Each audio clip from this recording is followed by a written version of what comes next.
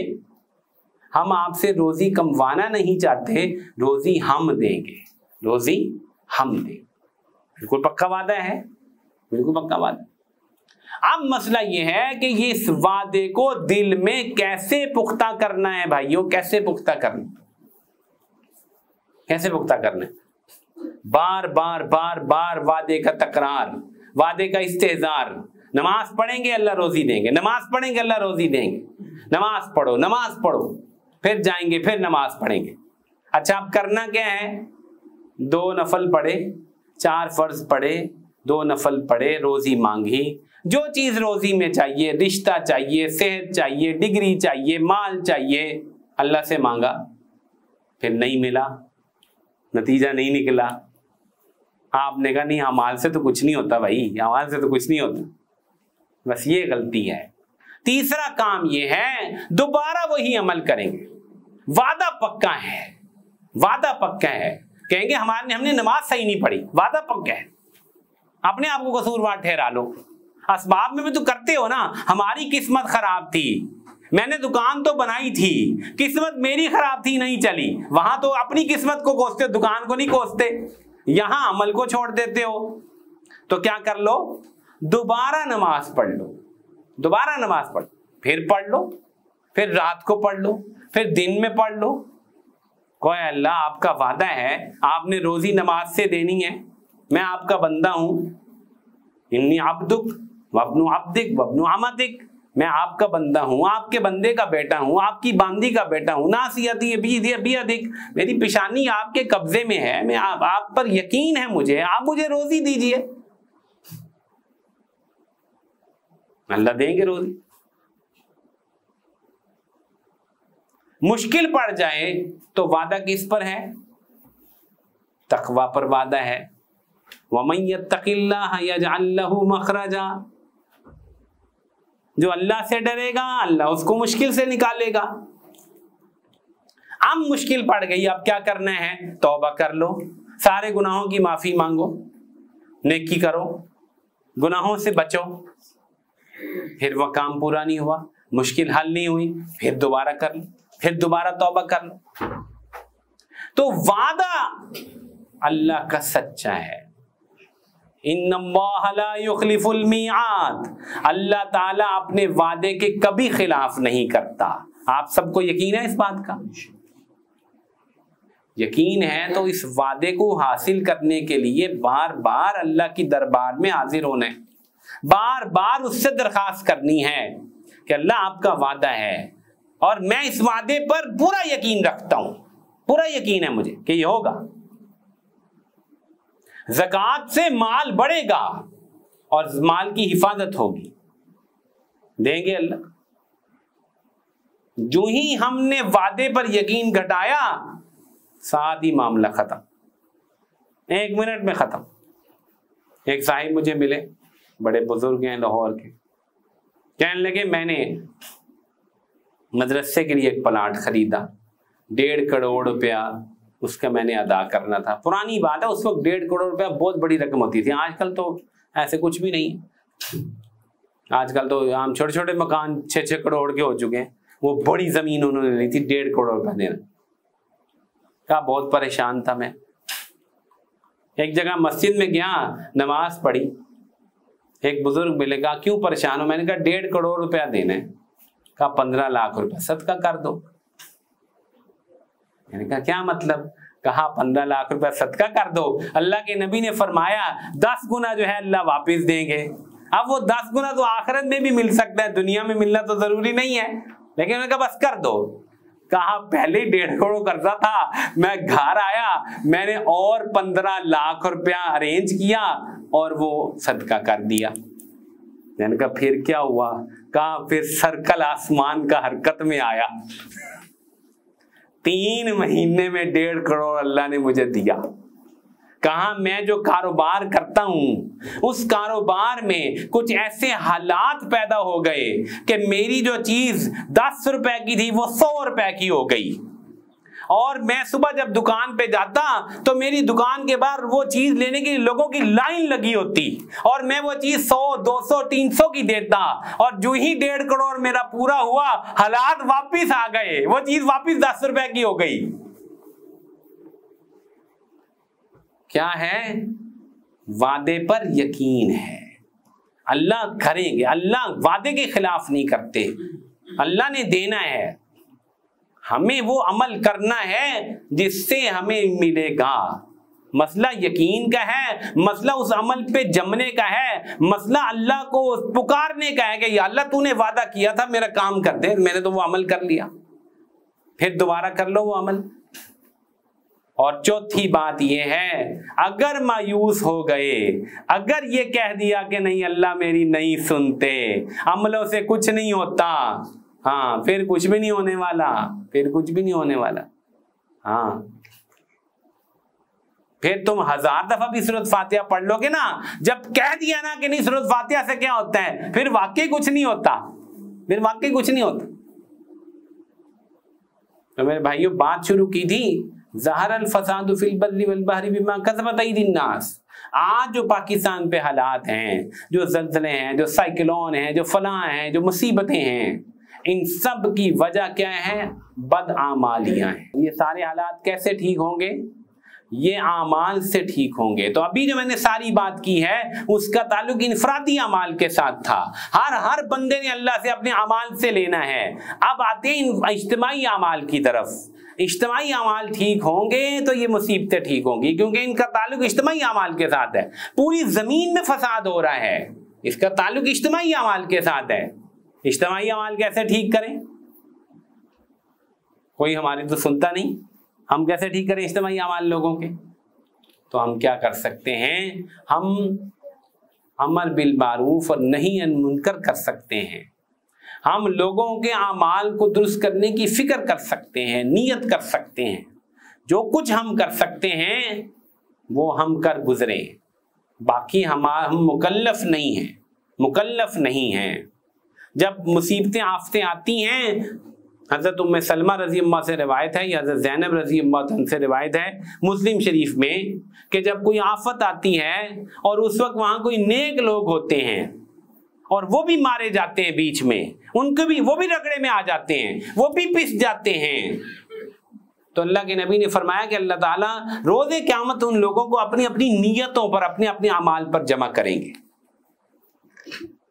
یعنی کہ اجتماعی آفت آئی, وہ بچ نہ سکا, نیک آدمی تھا, بچنا, روز قیامت بچت ہو جائے گی. بلکہ اس آفت میں آنے کی وجہ سے اعمال میں بھی, گناہوں میں بھی معافی ہو جائے گی, بہت کچھ ہو جائے گا. تو اس لیے ہمارا کام کیا ہے کہ ہم زمین میں جو اس وقت فساد ہو رہا ہے اس کے بارے میں بھی یہ یقین ضرور کر لیں کہ جتنا فساد ہے, جتنے سائیکلون ہیں, جتنے ٹورنیڈوز ہیں, جتنے پینڈیمک ہیں, جتنے فلڈز ہیں, جتنے ارتھکویک ہیں جو پاکستان کی طرف بڑھ رہے ہیں, آسمانی آفتیں, یا مہنگائی ہے, انفلیشن ہے, اور جناب علی چیزوں کی قلت ہے. اللہ اکبر. ہماری حالت تو یہ ہے کہ اللہ تعالیٰ نے ٹماٹر بھی ہم پہ بند کر دیے تھے. ٹماٹر بھی کوئی سبزی ہے, ہمیں تو وہ بھی 300 روپے کلو ملتے رہے ہیں. یہ چیزوں کی قلت ہے, یہ قحط کی صورتحال ہے. یہ ساری اس کے بارے میں بھی جیسے انفرادی میں نے عرض کیا ویسے اجتماعی طور پر پہلے یہ یقین کرنا ہوگا کہ اعمال درست ہوں گے, اللہ کی طرف رجوع ہوگا تو یہ حالات درست ہوں گے. ریٹ آسمان سے اترتے ہیں, جس مرضی کو وزیر خزانہ بنا دو, چاہے وہ امریکہ سے پڑھ کے آیا ہو, میں کہتا ہوں وہ چاند سے پڑھ کے آیا ہو, وہ کہاں ٹھیک کر سکتا ہے؟ آسمان سے اترنے والے ریٹ کو کوئی دنیا کا انسان تھوڑی ٹھیک کر سکتا ہے. اس کی پالیسیوں نے کیا کرنا ہے. تیل چاہے روس سے منگوا لو یا سعودی عرب سے منگوا لو یا تھرپارکر میں اپنا کنواں کھول لو تیل کا, آپ کو پھر بھی تیل پٹرول ملنے والا نہیں. کیونکہ جب تک ہم اللہ کی طرف رجوع نہیں کریں گے, یہ یقین رکھیے کہ اعمال درست نہیں ہوں گے. ہم سب کا مسئلہ یہ ہے کہ ہم ایک عجیب امید لگائے بیٹھے ہیں. میری بات توجہ سے سنیے گا. ہم یہ امید لگائے بیٹھے ہیں یار اچھا اگلی گورنمنٹ آنے والی ہے نا, کچھ حالات بہتر ہو جائیں گے, شاید نا ابھی ڈالر نیچے آ جائے گا, ہاں ابھی شاید, ابھی روس سے پٹرول آ رہا ہے نا, ابھی ہو جائیں گے حالات بہتر, وہ ٹینشن نہ لو, بس چند دن کی بات ہے, ہاں ہو گئے بس ٹھیک ہے, ہونے والے ہیں, نئی پالیسیاں آ رہی ہیں, نیا بجٹ آ رہا ہے, نیا قرضہ ملنے والا ہے, ہم سب ٹھیک ہو جائیں گے. بھائی اس جنت سے نکلو, کدھر بیٹھے ہو بھائی, کس خیال میں گم ہو, یہ ہونے والے نہیں ٹھیک. میں آپ کو نکالنا چاہتا ہوں اس مصیبت سے. یوں کہو یہ حالات ٹھیک ہونے والے نہیں, کیونکہ ہم اللہ کی طرف رجوع کرنے پر تیار نہیں. یہ حالات ٹھیک ہونے والے نہیں, یہ مسئلہ ہے. جب ہم اپنا رخ درست کریں گے تب ہم صحیح بات لوگوں کو بتائیں گے. ہم بھی لوگوں کے ساتھ بیٹھ کر وہی پالیسیاں اور وہی اکنامک خیالات ڈسکس کرتے ہیں, ایسے کر لینا چاہیے تھا, یوں کر لینا چاہیے, فلاں جگہ تو یہ ہو گیا, فلاں جگہ تو یہ ہو گیا.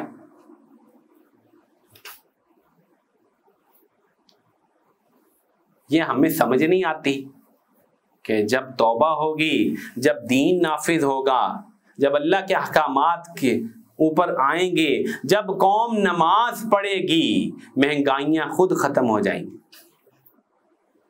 افغانستان کا کیا حال تھا جب افغانستان طالبان کے پاس گیا ہے, وہ کہتے ہیں کہ لوگ مر جائیں گے بھوک سے. بہت زیادہ خبر تھی کہ ان قریب 10-15 لاکھ لوگ مر جائیں گے بھوک سے, کچھ نہیں ہے ان کے پاس.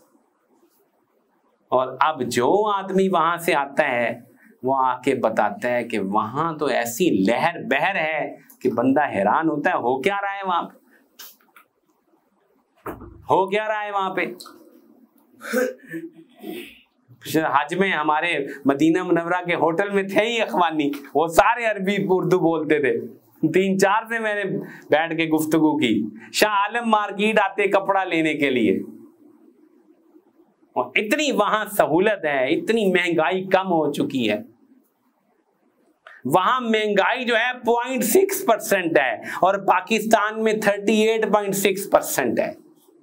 اب آپ کہیں گے کہ وہاں کے وزیر خزانہ بہت سمجھدار ہیں. کون سا وزیر خزانہ جو ٹوٹی ہوئی چپل پہنتا ہے, اس نے تو انگریزی کا ایک لفظ نہیں پڑھا. کون سی زراعت اور کون سی تجارت, وہاں کیا ہو رہا ہے, صرف اور صرف نماز قائم ہوئی ہے وہاں پہ.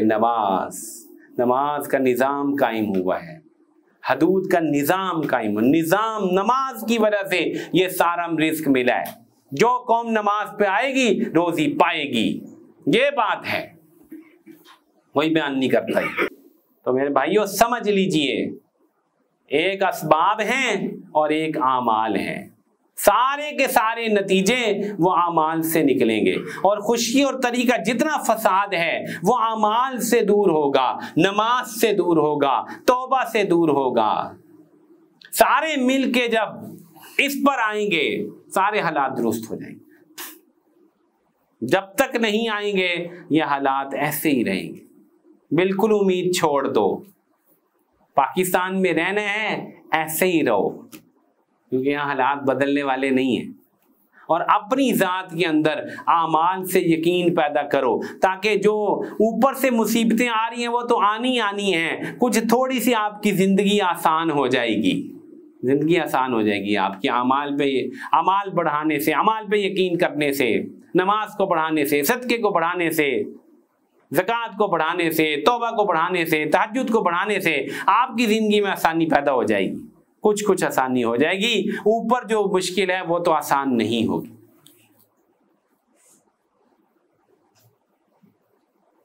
اور جتنی بھی مشکل میں گرفتار رہے, جیسے تیسے بھی گزار گئے زندگی, مر گئے, انشاءاللہ تعالی صحیح یقین پر اگر رہے تو مرنے کے بعد بہت بڑی خوشیوں کا دروازہ کھل جائے گا. انشاءاللہ تعالی خوشیوں کا دروازہ کھل جائے.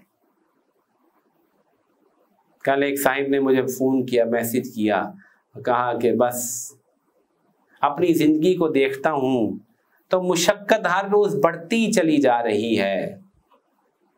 85 سے میں نے عملی زندگی میں قدم رکھا، آج 2023 ہے، مشقت کبھی کم نہیں ہوئی۔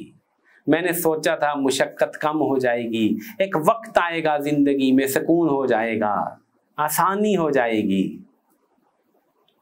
بس میں نے ایک شعر جواب میں لکھا، دری دنیا کسے بے غم نباشت، دری دنیا کسے بے غم نباشت، دنیا میں کوئی بے غم نہیں، کوئی بے غم نہیں۔ یہ مشقت ہے ہی دنیا کے لیے۔ لقد خلقنا الانسان فی کبد، کبد کا مطلب ہے شدید مشقت، تمہارا کام ہی مشقت ہے، تم آئے ہی مشقت کے لیے ہو، پیدا ہی مشقت کے لیے ہوئے ہو، امتحان ہی مشقت میں ہے۔ کبھی بیمار ہے، کبھی موت ہے، کبھی تکلیف ہے، کبھی جان کا نقصان، کبھی مال کا نقصان، پیدا ہی اللہ نے اس کام کے لیے کیا ہے۔ اگر یہ مشقتیں نہ ہوں تو جنت کاہے کی؟ پھر جنت بغیر مشقت کے ہے، یہ تو ہے ہی دنیا مشقت کے لیے۔ مشقتیں ہی جھیلنی ہیں، گھبرانے کی بات نہیں ہے، مشقتوں میں ہی رہنا ہے، اعمال پہ یقین پیدا کرنا ہے، مشقتوں میں اعمال کرنے ہیں بس۔ مشقت کی وجہ سے عمل نہیں چھوڑنا، عمل پہ یقین نہیں چھوڑنا، اللہ کی ذات سے تعلق نہیں چھوڑنا، بس بات ختم ہے۔ اور کیا چاہیے؟ مشقتوں میں مر گئے تو بس، مومن مشقتوں میں ہی مرتا ہے، اور کیا ہوتا ہے؟ حدیث بڑی عجیب ہے، المؤمن کالزرع، مومن جو ہے وہ نرم پودے کی طرح ہوتا ہے، ہوا کبھی اسے ادھر کرتی، کبھی ادھر کرتی، کبھی ادھر کرتی، کبھی ادھر کرتی، ایسے ہی رہتا ہے مومن، ساری زندگی ایسے رہتا ہے۔ یہ تو حضور پاک سب نے بتا دیا تھا، تو صحابہ کے ساتھ ہوا تھا۔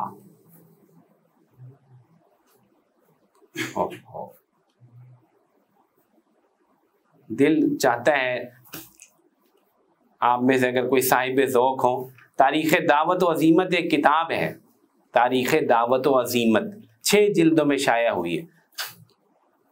کیا کتاب ہے! جو خاص طور پہ طلبہ ہیں ہمارے، ان کو تو چاہیے کہ اس کو لازم سمجھیں۔ آپ سارے جو صاحب ذوق ہیں تھوڑا سا ٹائم نکال لیں، موبائل سے، فیس بک سے ایک کتاب خریدیں، تاریخ دعوت و عزیمت۔ وہ حضرات جن کی پوری زندگی عزیمت پہ گزری ہے، اوہو کیا مشقتیں دیکھی ہیں۔ پہلی صدی سے لے کر حضرت سید احمد شہید رحمہ اللہ تک بڑی بڑی شخصیات کا تعارف کرایا ہے۔ دوسری جلد صرف امام ابن تیمیہ پہ لکھی، امام ابن تیمیہ۔ دعوت و عزیمت کی تاریخ میں ایسا انسان نہیں گزرا، بہت کم گزرے ہوں گے، یعنی کہ ایک عجیب ہستی ابن تیمیہ۔ ادھر وہ تاتاریوں کے خلاف لڑ رہے ہیں، تاتاری فتنہ ہے، تاتاری فتنہ اس قدر زیادہ خطرناک تھا کہ لوگوں کی نیند اڑ جاتی تھی۔